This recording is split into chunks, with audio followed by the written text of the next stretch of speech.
you with information that will enable you to prepare for the approach of Hurricane Melissa. I am joined today by the Director of the Bermuda Weather Service, Mr. Philip Rogers, who will in a moment provide you with the current forecast on Hurricane Melissa. Early this afternoon, I chaired an Emergency Measures Organization meeting so that we could get the latest updates and assessments from our member agencies. Before I provide an overview of our preparations and the impact on public services, I wish to invite Mr. Rogers to provide the latest forecast. Thank you, Mr. Rogers. Thank you, Minister. Good afternoon. Currently, Hurricane Melissa is affecting the Bahamas. It just came out of Cuba this morning. The current wind speed is about 85 knots. The maximum gusts about 105 knots. We're expecting Hurricane Melissa to maintain its strength as it heads up towards Bermuda. It's going to be about that as it moves off to our west tomorrow. About midnight, it'll be 70 nautical miles off to the west. We're expecting winds to start increasing late tomorrow afternoon through the evening and peak just after midnight tomorrow night. We do currently have a hurricane warning for Bermuda, as the winds just after midnight are expected to just touch hurricane force. After that, winds will diminish significantly. By early in the morning, 6, 7 o'clock, winds will be dropping below tropical storm strength.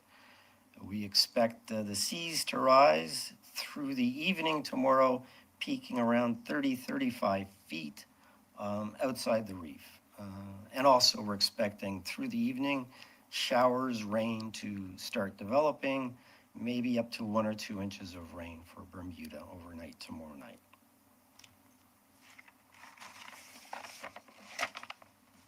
Thank you. Thank you, Mr. Rogers. So Bermuda, here is what we can share at this stage. As Mr. Rogers has indicated, Hurricane Melissa will pass Bermuda as a Category 1 storm. Given the close proximity of Melissa's passage, we are taking all necessary precautions to ensure the safety and well-being of all of our residents. Out of an abundance of caution, the following measures will be implemented. Causeway.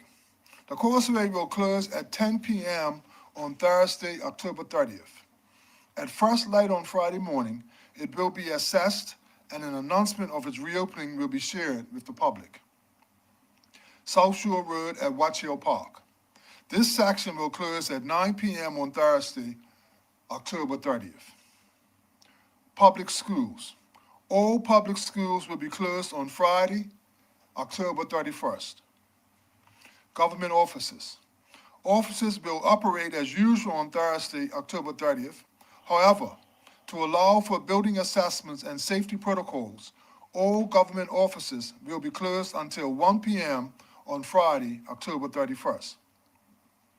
Services will resume at that time, pending any further updates.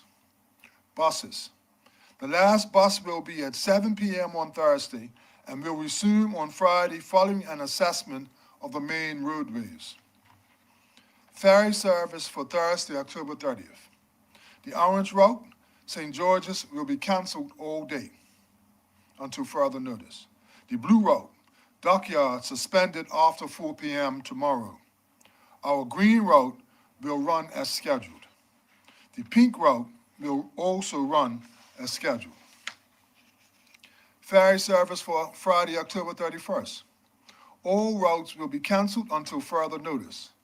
An assessment will be conducted once weather conditions have improved and wind levels have subsided. The public will be notified accordingly. The Leonfogo Clinic will be open at 9 p.m. on Thursday evening and will remain open until further notice. The government shelter at Cedar Bridge will open at 6 p.m. tomorrow evening. Trash collection. Thursday's collection will proceed as normal. Friday's collection will be deferred to Saturday. Parks and Highway. Inspection teams are on standby for deployment to assist with roads cleanup and infrastructure inspections. The emergency broadcast station will be up at 100.1 FM tomorrow evening. Bermuda, I realize that this has been a busy hurricane season for us and that our resilience has been tested. However, I implore all residents to remain vigilant while we navigate another natural threat to our way of life. We are renowned for our ability to cope with such adversity, and I am confident that we shall all play our part to keep ourselves and each other safe over the next few days. On that note, please remember to check on your neighbors, especially the elderly and those who may need assistance before the storm reaches us. I also want to remind people to remain off the roads until such time as an official announcement has been made that it's safe to resume traveling on the roads. I also want to take a moment to acknowledge our families and friends in Jamaica. We extend our heartfelt support and thoughts and prayers to the people of Jamaica and other countries in the region that have been ravaged by the brunt of Melissa's force. Their loss and hardship remind us of the seriousness of this storm and the importance of being prepared and putting safety first. Bermuda, I urge everyone to complete your hurricane preparations today. Secure your homes, stock essential supplies, and ensure your family knows your safety plan. Above all, stay tuned to official updates from the government of Bermuda. We will continue to provide the critical information you need as the situation evolves. Together, we will weather yet another storm. Thank you for your cooperation and your compliance. Okay, thank you, Minister, and thank you, Mr. Rogers. At this moment, we'd like to open it up to questions from members of the media. I guess we will start with Gary from the Bermuda Broadcasting Station, and then we can go over to Siku. Yep, okay.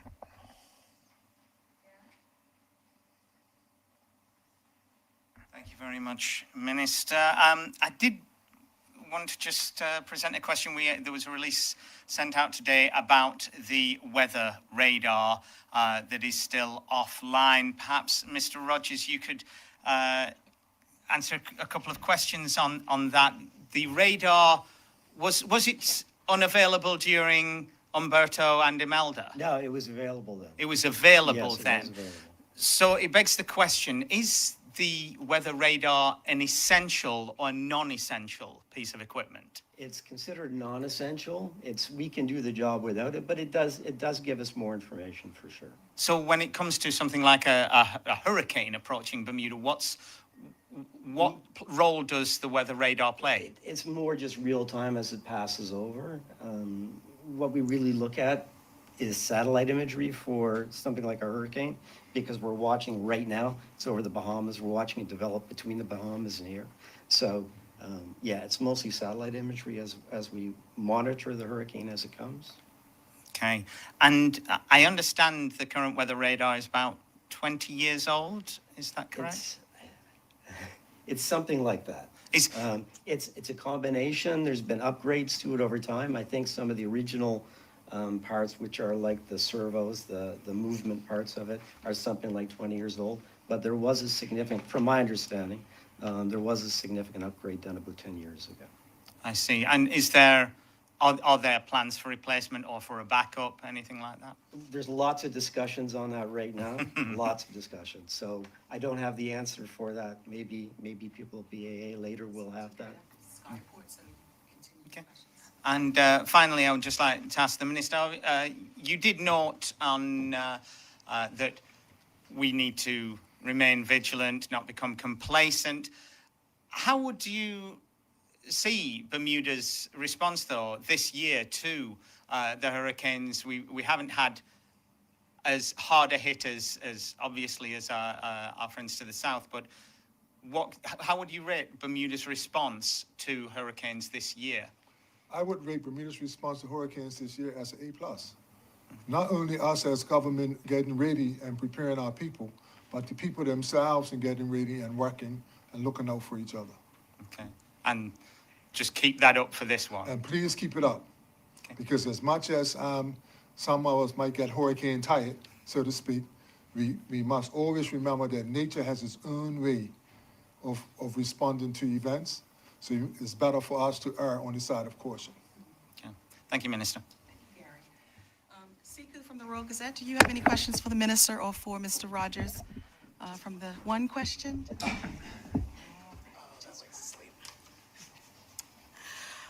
Good afternoon, Minister. Just one question with regards to Hurricane Melissa. Obviously, as we're all aware, it very much did a number on Jamaica, Bahamas, many parts of the Caribbean. Excuse me. And we have seen, obviously, people come out and give their well wishes. There have also been calls by, I think, the Jamaican Association of Bermuda to for really assistance.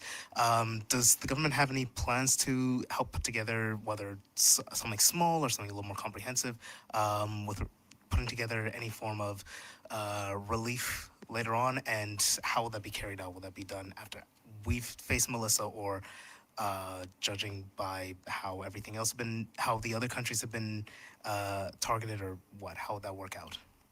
Well, Bermuda historically as a country, and nothing has changed. We always stand ready to help our Caribbean neighbors. I see. And there seems to be quite a few Bermudians stuck there. As a matter of fact, are there any plans? Has the government been in contact with any of these people? Do they plan to get in contact with some of those who may be stuck down there? Well, we have always been in contact with the Jamaican government, and our friends and family has also been in contact. So if anyone needs any help, they'll reach out, and collectively we'll get our people back home. I see. Okay, thank you. All right. Thank you, Minister. Thank you, Mr. Rogers. That concludes this afternoon's press briefing. We appreciate your attention, especially to those in the viewing audience. Thank you very much, and be safe.